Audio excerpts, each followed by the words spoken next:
Exploring John Lennon's Lost Weekend era. John Lennon's Lost Weekend period, spanning 18 months, was marked by significant personal and professional developments. While some might argue that designating this era as a lost weekend is an exaggeration. For Lennon, it represented a phase of remarkable creative output, erratic behavior, a musical reunion with Paul McCartney, and the turbulence of his relationship with Yoko Ono. The term Lost Weekend was inspired by the 1945 film of the same name, which features Ray Milland as an alcoholic writer battling his addiction. During this period, Lennon embarked on an affair with May Pang, starting in the summer of 1973 and continuing through early 1975. This phase followed a growing strain in his marriage, leading Lennon to move out and engage with Pang. The couple divided their time between Pang's New York City apartment and a rented house in Los Angeles. Pang has consistently stated that the affair occurred with Ono's consent. "The affair was not hurtful to me," Ono explained in a 2012 interview with The Telegraph. "I needed space. The constant negativity from fans was overwhelming, and I thought it best for both of us to take a break. May Pang was intelligent and capable, so I believed it would be fine." During this period, Lennon's lifestyle included heavy drinking and drug use. In Los Angeles, he worked with producer Phil Spector on an album of rock standards. Pang recounted in a 2009 interview with Uncut, "John was heavily involved in the drinking culture, and things often got out of hand, like when we were kicked out of A&M Studios after a wild incident."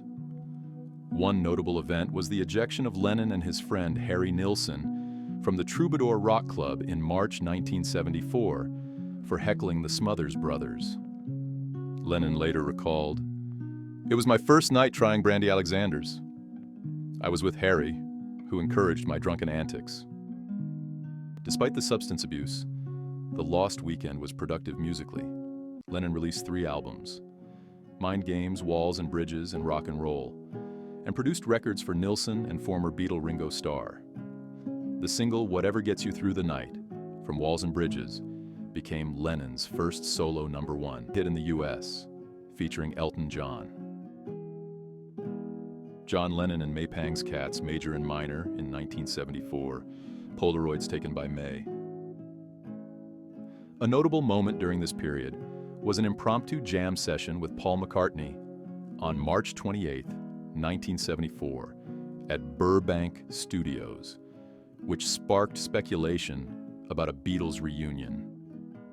This session was the only known instance of Lennon and McCartney playing together between the Beatles' breakup in 1970 and Lennon's death in 1980.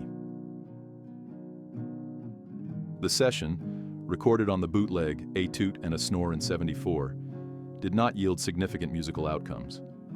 Although discussions for a reunion continued, including a potential meeting in New Orleans where McCartney was recording with Wings, the plan never materialized. Concurrently, Ono reached out to Lennon about a treatment for his nicotine addiction, leading to their reconciliation.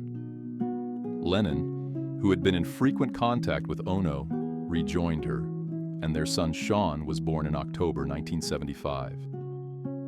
In a joint 1980 Playboy interview, Ono reflected on their reunion, stating, "It became clear that John was not the problem. It was the external pressures.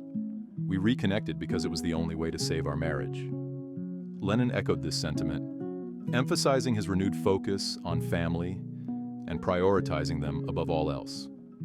Lennon took a 5-year hiatus from the music industry to focus on family life. He returned in October 1980 with the single Just Like Starting Over, ahead of the release of his and Ono's album, Double Fantasy, which received mixed reviews. Tragically, it was Lennon's final album before his death that December. May Pang remained in contact with Lennon until his passing and went on to marry record producer Tony Visconti in 1989. They had 2 children before divorcing in 2000. In a 2015 interview, Pang referred to her relationship with Lennon and the end of the Lost Weekend as a gray zone, recalling their plans to buy a home in the Hamptons before he returned to Ono. Pang continued her connection with Lennon for years after their separation, and their final meeting occurred in the winter of 1978 to 1979.